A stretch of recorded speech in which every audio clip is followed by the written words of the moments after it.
وهي تعلينتا ودادة توسن وهي تعلينتا ودادة توسن ضد يوعي عظا وذا أقادا.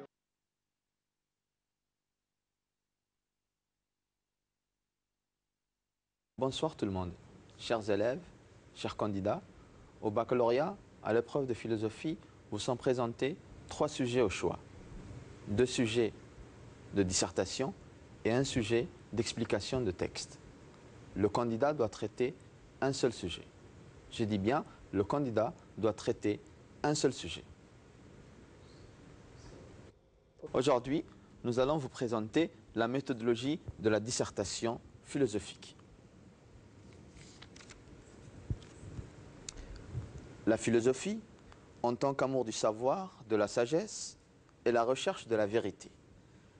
Mais cette vérité n'est pas toujours facile d'accès.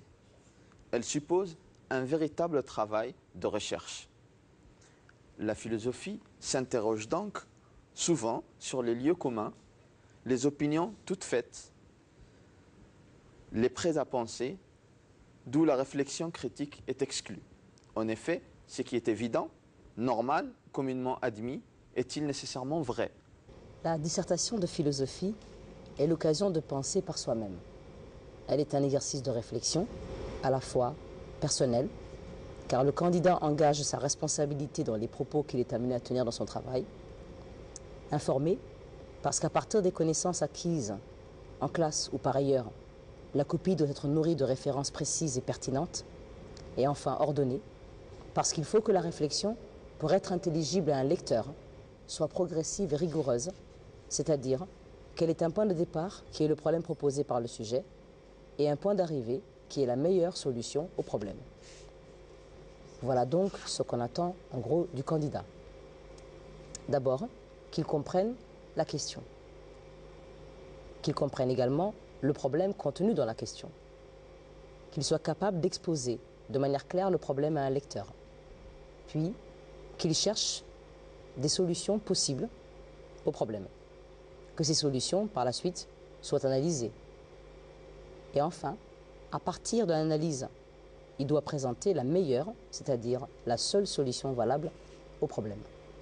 On commence d'abord par le travail au brouillon. Voici un schéma global des différentes étapes par lesquelles il faut donc passer. D'abord, il faut choisir le sujet. Quand vous choisissez le sujet, il ne faut pas choisir le sujet qui vous semble être le plus évident. En effet, la tentation est facile de choisir le sujet qui contient une notion étudiée en classe. Et à partir de là, de se contenter de réciter donc le cours. À ce moment-là, il n'y a aucune réflexion. Lire attentivement le sujet. Ensuite, analyser les termes du sujet un par un sans les isoler les uns des autres dans l'effort de compréhension. Par exemple, l'homme désire-t-il le connu ou l'inconnu? D'ailleurs, un sujet du bac blanc. Nous allons analyser donc ensemble les termes. L'homme. L'homme renvoie à l'être humain doué de conscience. Désir. Le désir vient du verbe désirer, nous renvoie au désir qui est une tendance consciente vers un objet qui nous manque.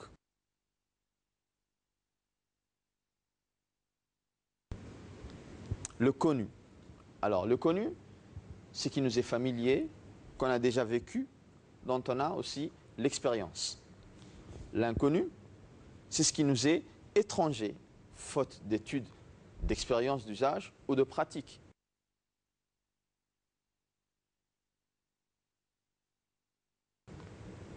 Après avoir analysé donc les termes du sujet, maintenant nous allons reformuler donc le sujet, en respectant bien évidemment le sens et sans juxtaposer les synonymes des termes du sujet.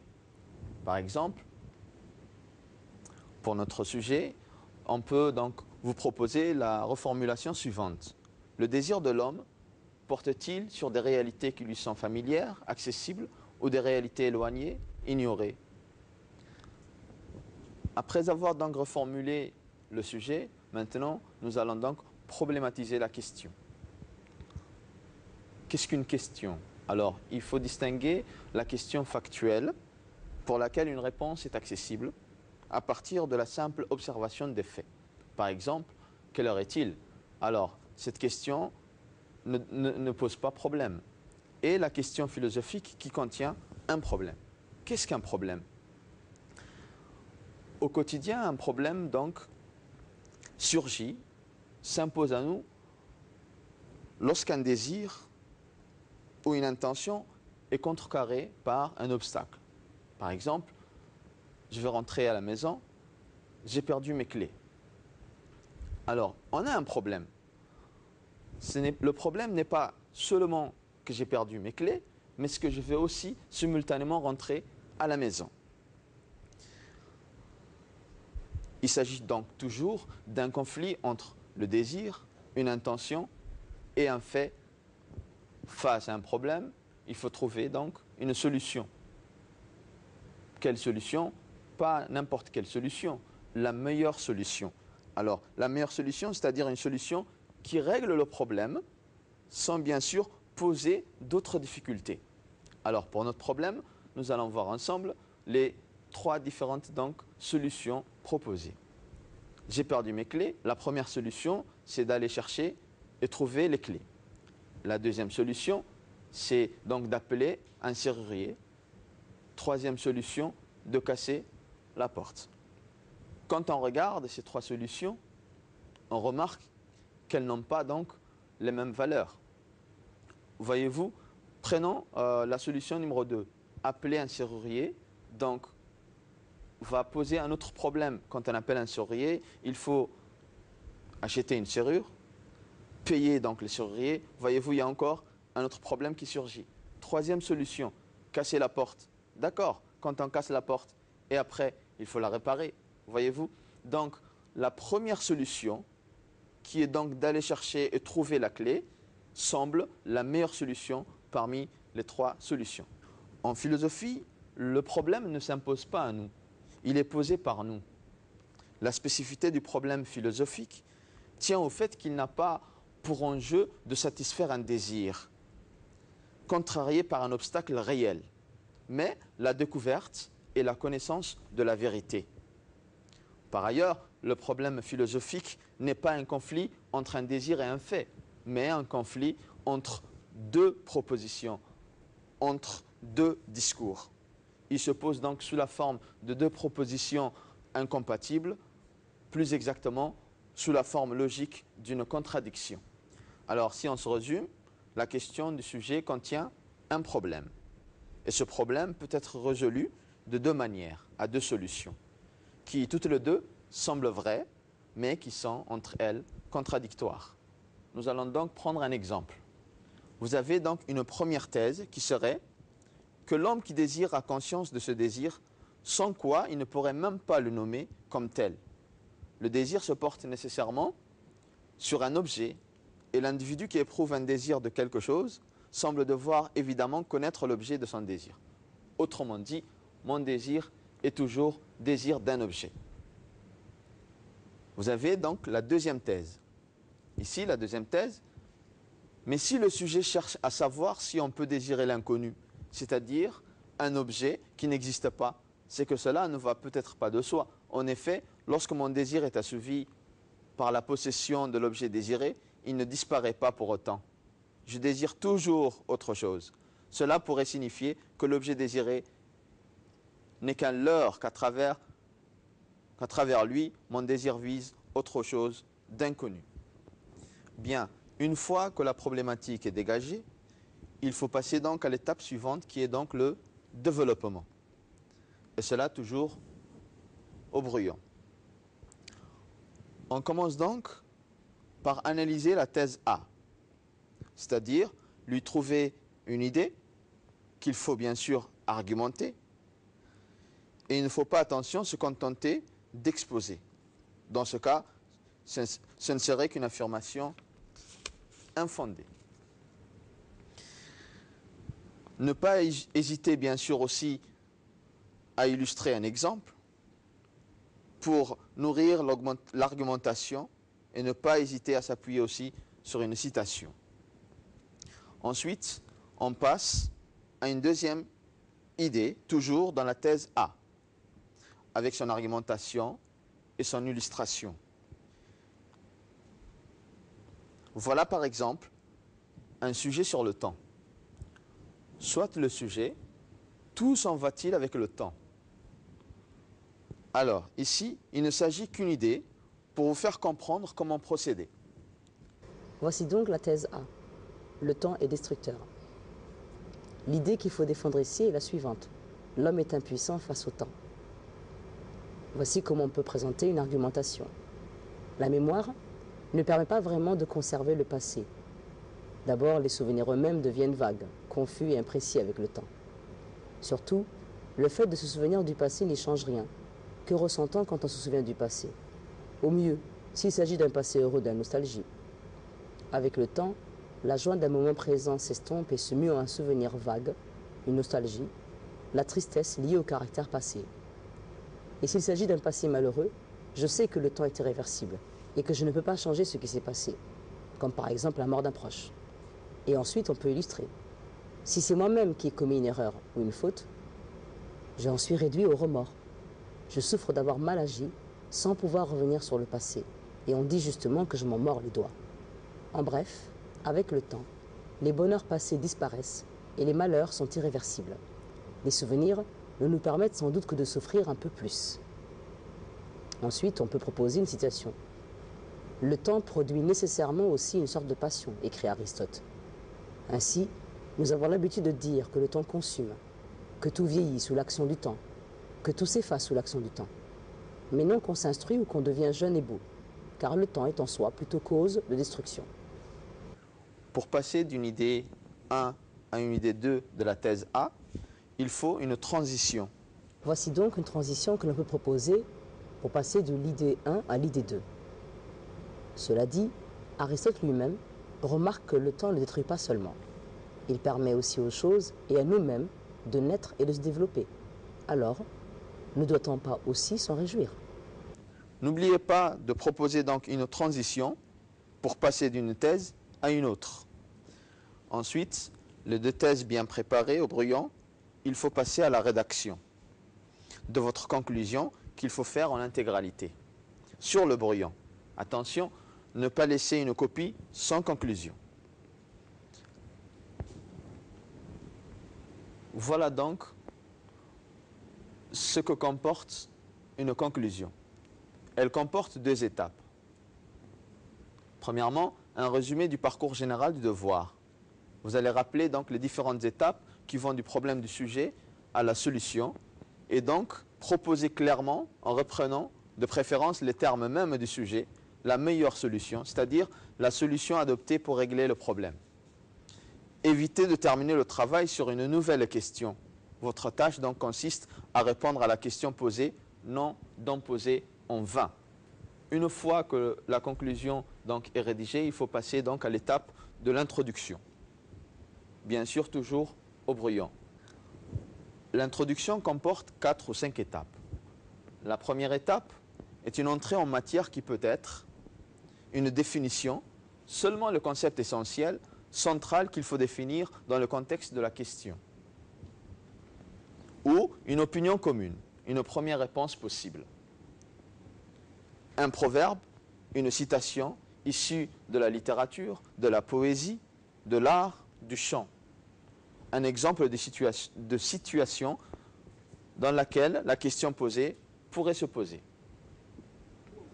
Ou encore une référence en histoire, en science, selon le sujet. Il faut absolument éviter les formules générales et creuses du genre de tous les temps les hommes, ou depuis que l'homme est homme, ou encore depuis l'aube de la nuit des temps. S'il ne vous vient à l'esprit aucune entrée en matière, passez directement donc à l'étape numéro 2. Alors, continuons. La deuxième étape, c'est d'écrire le sujet tel qu'il est formulé dans la question. Ensuite, reformuler le sujet en respectant donc le sens. C'était l'étape numéro 4 donc du brouillon. Ensuite, présenter la problématique le plus rapidement et le plus clairement possible, en y présentant les enjeux. C'était l'étape numéro 5 aussi du brouillon. Et enfin, présenter le plan du devoir. Voici donc un exemple d'introduction. Soit le sujet, tout s'en va-t-il avec le temps. L'introduction que nous allons proposer va vous montrer étape par étape comment il faut procéder. Ici, l'entrée en matière, avec le temps va, tout s'en va, regrette le poète et chanteur Léo Ferré, remarquant que cet écoulement irréversible fait disparaître les sentiments en général et l'amour en particulier. Maintenant, le sujet, tel qu'il est formulé dans la question. Mais tout s'en va-t-il avec le temps? La reformulation, le temps est-il donc destructeur ou constructeur de la réalité? La problématisation. La première solution thèse qui vient à l'esprit est la suivante. Le temps est effectivement ce qui fait que les choses changent, que tout ce qui est présent s'évanouit dans le passé. La deuxième solution, possible, est la suivante. Pourtant, le fait que les choses changent me permet également de grandir, de mûrir, de passer de la minorité à la majorité, de me perfectionner.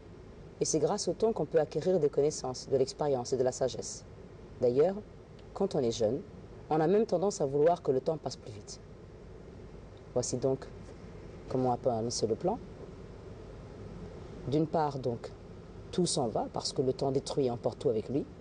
Et d'autre part, tout arrive puisqu'avant de disparaître, un événement se produit dans le temps. Après avoir donc achevé le travail au brouillon, voilà donc le contenu de la feuille de composition. La feuille de composition va comporter obligatoirement donc 3 parties qui sont l'introduction, le développement et la conclusion. Voici donc quelques conseils que nous vous donnons pour bien faire votre travail. Dans la correction, ce qui est valorisé, ce sont les points suivants. D'abord, la copie doit être soignée. L'écriture, bien évidemment lisible. L'expression claire et intelligible. Il faut qu'un lecteur non philosophe puisse vous comprendre. Il faut également respecter le plan annoncé. Dans votre travail, votre tâche évidemment consiste à résoudre le problème contenu dans la question du sujet. Est également valorisé l'effort de réflexion personnelle. Veillez également à ce que vos références soient à la fois précises et correctement restituées. Voici donc les défauts qu'il faut absolument éviter dans votre copie. D'abord, évitez évidemment que votre copie ne contienne pas de véritable introduction. Il faut également éviter une copie sans examen des termes du sujet où ne sont annoncés ni problématiques ni plans. Évitez également la copie hors sujet, c'est-à-dire traiter un autre problème que celui qui est posé par la question. Évitez également la copie trop générale, c'est-à-dire une copie où la réflexion reste globale et lointaine, sans entrer dans les détails. Évitez également une copie anecdotique. La réflexion y est insuffisante ou absente. L'élève se contente de juxtaposer des exemples. Évitez aussi la copie trop particulière. C'est la copie qui réduit le sujet à un seul de ses aspects et ne tient pas compte des autres aspects. Évitez également la copie mal construite. Ce qu'on appelle également la copie mosaïque, c'est-à-dire coller des références, des citations et des exemples que l'on juxtapose sans le moindre enchaînement logique. Évitez également la copie dont la formulation est négligée ou manque de rigueur. Maîtrise de la langue et maîtrise de la pensée ne sont pas séparables. Surveillez donc votre vocabulaire. Essayez de l'étendre, mais aussi de le préciser. Obligez-vous, lorsque vous introduisez un terme, à ajouter c'est-à-dire, pour préciser dans quel sens vous l'entendez. Bien, nous arrivons au terme donc de notre travail et j'espère que vous avez compris donc la méthodologie de la dissertation.